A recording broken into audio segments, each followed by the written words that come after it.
Alright, what is going on, guys? My name is Leon Master. Welcome back to another Overwatch League news video, and today, guys, we have a lot to talk about. We have Paris Eternal announcing their roster. I'm going to go by one. I'm not going to jump all of it into one. It'll be all jumbled up. It'll be all kind of a mess. So I'm going to go one by one, talking about the players, and also at the end of the video, we have LA Valiant making some moves, pretty unexpected as well. So let's go ahead and start from the top from Paris Eternal, going in order on how they announce things, and we're going to start off with the first one. They started in the DPS area, and the first DPS they have announced joining their team is Naga. Naga has been just a straight up insanely good flex DPS player these past couple of years, in the World Cup, through contenders. He has deserved to be in the Overwatch League at this point, and this is his chance to honestly shine on Paris Eternal, going on a budget this year, not able to do as much as they probably wanted to do this next season, obviously with COVID becoming a huge issue, a part of that. So Paris Eternal had to do with what they got, and I definitely think they did a good pickup in the flex DPS area with Naga. He's very flexible.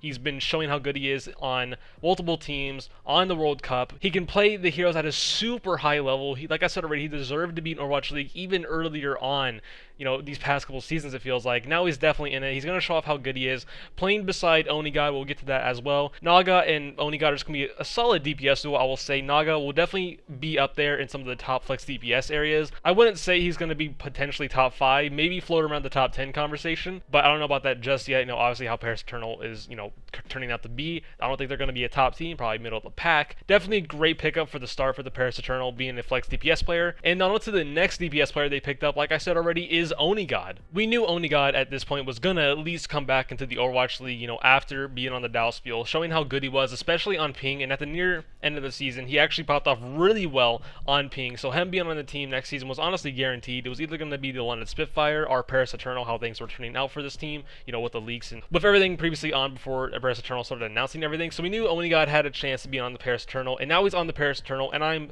just so excited to see how he turns out on this team. He performed really well on the Dallas field with what he had to do. He had to be a replacement for Decay. He definitely had that mindset of coming in probably for double hit scan, but no, he ended up being a full-time starter for the Dallas field, performing really good in the Overwatch League, being near some of the top hit scans in the league, honestly, on his Widowmaker, on his Kree, Tracer, even on that. Very flexible across all hit scan and even some projectile. We saw him play some Genji, and we also saw him play a little bit of Echo, if I remember correctly. Onigod's all around pretty flexible. He plays mainly hit scan, but can definitely flex onto some projectiles, which may end up being really good for the future of this team. And, there is a rumor right now of Tsuna possibly joining this team as well, so you also need 7 players to have an Overwatch League team, or 8, I'm pretty sure it is 7. But Onigod is going to be very flexible, probably going to be a mainstay into the starting roster for that main spot, being hit scan, but potentially even some projectile coming in that role. Also, beside Naga, like I've already said before, Naga and Onigod will definitely be a really solid DPS duo coming into this next season. We don't know their coach just yet, so it all depends on what will happen there, on how they'll go in and out of players, the rotation, and just playing all around. Definitely really good DPS players at the start of this. Now let's move on to the supports, and the first support we're going to talk about today is neptuNo has joined the Paris Eternal as well. It's been a minute since we've seen neptuNo play in the Overwatch League. He's been dominant on Philadelphia Fusion. In Season 3 for neptuNo, it just was not good all around. COVID being a big issue, Nero and neptuNo both couldn't get any play time, so neptuNo played 0, basically, for Guangzhou Charge. Obviously, at the start of the year, he did kind of play a few games, but that was really it. It's good to see him back in the Overwatch League. It's been a long time since I've really seen him play, so I can't really talk about him that much. He was really good in Season 1, really good on Mercy. He was pretty good on Lucio as well. Wouldn't say he was one of the best. He was pretty good at it. And then also on top of that, we haven't really seen his Brig, at all. He was benched majority of the time because of COVID and all the things surrounding that. So we cannot really see him play Brig on top of that. Nothing much really to talk about just yet because we have not seen him in a while. So nothing much really to talk about. Now onto the flex support Paris Eternal has signed. It is Kaan, previously from Obey Alliance and Young and Beautiful. He's been all around a really good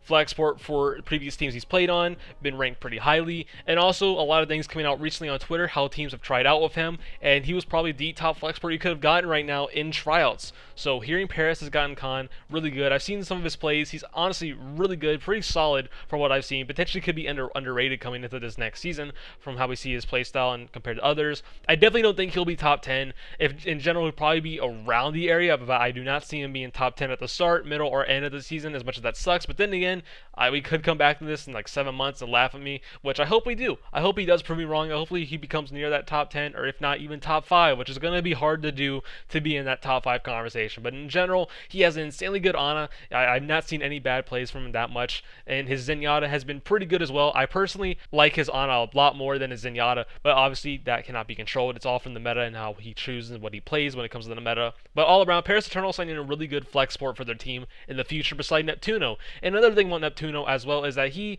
brings that veteran kind of thing to the team. He can help these young players, train them into the Overwatch League, show them what it's like, and get that handle of things, basically. Now onto the tanks for the Paris Eternal. Let's go ahead and start off with the main tank, and the main tank for this team is going to be Daan's. And I gotta say, I'm a big fan of this one. I've always been a fan of Daan's for a hot minute now when it has come to Overwatch contenders. He's been all around a solid main tank. I wouldn't say he's been one of the top best main tanks could have gotten, but in general, like I said already with Paris' situation, probably would have been the best main tank he could have gotten, or Lolsish to play with beside ELLIVOTE, which we'll get to that when we get to ELLIVOTE. That's going to be their new off tank. But Daan's all around really good main tank coming for this team. He has a really good playstyle, could honestly fit all these players on this team. He can go aggressive, he can go passive, he can play any kind of playstyle this team honestly may end up wanting. So all around, Paris Eternal got a really good main tank coming from this next season.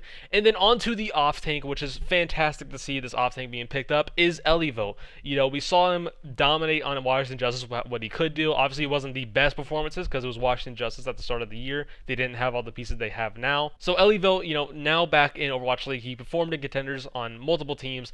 Now he's coming back into the Overwatch League on the Paris Eternal, and I definitely think this is the team that most likely would have happened for him. How Paris turned out. I don't think it was going to be London Spitfire, with the rumor of British Hurricane. So ELLIVOTE, this was probably the only team he could have possibly joined. It is the Paris Eternal. I definitely think he'll be a good fit. He will probably be honestly pretty underrated coming into this next season because people think he's probably going to be just as bad as he was maybe on the Washington Justice. I'm not saying he was awful, but it was definitely not the best performances we've seen from ELLIVOTE. But obviously, coming through contenders, he's performed a lot better. And just in general, he's grown from what he had in the Washington Justice, going through contenders once again, coming on the Paris Eternal, going with this new team that honestly may really fit him well, playing beside all of these players, and maybe even some previous synergy with these players as well on top of that. And maybe during the season, we'll see Lolsish being signed if Daan's does not work out. And we do know ELLIVOTE and Lolsish are like a duo you never want to break up. So hopefully we do see that coming through on the Paris Eternal. But if this team works out, it works out. But there is only one more player they need to sign to have the amount of players you need to be in the Overwatch League, which is 7 or 8. I'm most likely sure it is 7, but you never know these days. And if you do want to know what the rumored one is, it is Tsuna, but don't believe that one just yet. It can go up in the air. It could be someone completely different. We could end up seeing Lolsish being signed and no DPS, because honestly, I think they are kind of stacked on the DPS. They don't really need anyone else. Onigod's an insanely good hit scan player, very flexible on top of that. Naga has been such a great flex DPS player throughout his entire time in Overwatch. neptuNo, fantastic main support, just what we've seen in the Overwatch League. And on top of that, we have Kaan, who looks like he has some potential for this next season, being a top flex sport potentially for this next season in the Overwatch League. Then you have Daan, who has been on top of his game when the main tank play throughout all of contenders and potentially be a top 10 main tank coming into this next season. And ELLIVOTE coming back once again. He's had great performances in contenders, very consistent. Hopefully he brings up the Overwatch League and it's not like how it was on the Washington Justice, which honestly is not really his fault. He had Roar and all the players that was on the start of the team at the start of Washington Justice. There was a lot of issues going on in general. So hopefully we see a lot better performances from ELLIVOTE coming into this next season. Now, I will say this next thing I'm going to talk about was actually the first everything they talked about, but I'm going to leave it at the end because I definitely think it's actually huge, is Avala has been signed back to be the GM for the Paris Eternal, and she deserves it. She deserves what she's been going through with the Paris Eternal. She makes every Twitter post from what we've heard, every video, every signing, every tryout. She's done literally everything for this team single-handedly. She deserves being on this team for eternity, it almost feels like. If not, make her the owner at this point. She's worked hard a lot for the Paris Eternal, and hopefully everything turns out the way she wanted it to be, what she had, the money situations, and hopefully it's going to be a good season for her in her eyes. Now on to the next thing I have for you guys, and this one, it blows me away. I can't believe what I'm seeing with my own eyes. It is the Los Angeles Valiant has signed Agilities back onto the roster. Yes, Agilities is not going to Vancouver Titans. That leak was actually pulled back from people who leaked it previously. Agilities is going back to the LA Valiant. Obviously, they need a new flex DPS player. Now that KSF is on the Houston Outlaws, Agilities comes in back to the LA Valiant, which is weird. It was kind of like rumored. Packington kind of hinted at it multiple times, but Agilities back on the LA Valiant. This one's weird to see because Agilities has had definitely a rough season on Toronto Defiant, and I would even say the previous season on the LA Valiant. So hopefully, Packington, with his experience he's had these past couple of seasons, he he's had, and maybe he can help Agilities a lot more. Be a little bit more flexible on all those roles he can play, because we can play a fantastic Genji, but when it comes to other heroes other than that, he has a decent Doom. He needs to be consistent on all those heroes. Hopefully Packington can bring that to him, with Packington's experience he's had these past couple of years. So Agilities, good to see him back. Hopefully he does good this next season, because Agilities, I will definitely say, has not been the best these past couple of years, but I believe in Packington. He's been a fantastic coach these past couple of years. Speaking of coaching for the LA Valiant, one little small thing, not going to talk about it at all, is basically Sungwoo has been signed to the LA Valiant. Also talking about Hunter as assistant head coach. Good to see that. Sungwoo, who's previously on the Guangzhou Charge, he did a decent job there, so now he's on the LA Valiant with Hunter also being associate head coach. So yeah, guys, that was it for all the news. What are your guys' thoughts on the Paris Eternal roster? I'm really excited to see how this turns out. Naga has been a fantastic flex DPS. Onigod has been also a top hit scan. neptuNo, good main support. Kaan has been looking really good at contenders, and also what it looks like from tryouts. Daan's great main tank, and ELLIVOTE coming back to the Overwatch League, potentially being a top off tank once again like he was in contenders. Hopefully he brings it to the Overwatch League. So where do you rank the Paris Eternal roster? Do you rate them highly, lower? Where do you rate them? I kind of rate them in the middle, lower end. I definitely don't think they're the top team or going to be the best team. I think they know that as well. Probably going to be near the bottom, but could still be good. And also, we don't know their head coach just yet, so it all depends on who their head coach could be, and that changes almost everything. Anyways, guys, it's going to be for me. I hope you guys enjoyed. If you guys want to stay more in tune with Overwatch League news and Overwatch League stuff in general, don't forget to subscribe down below. Also, don't forget to join my Discord down below as well. And don't forget to follow my Twitter and my Twitch. And don't forget to hit that bell. And don't forget to leave a like, comment, and subscribe down below. And I'll see you guys on the next one.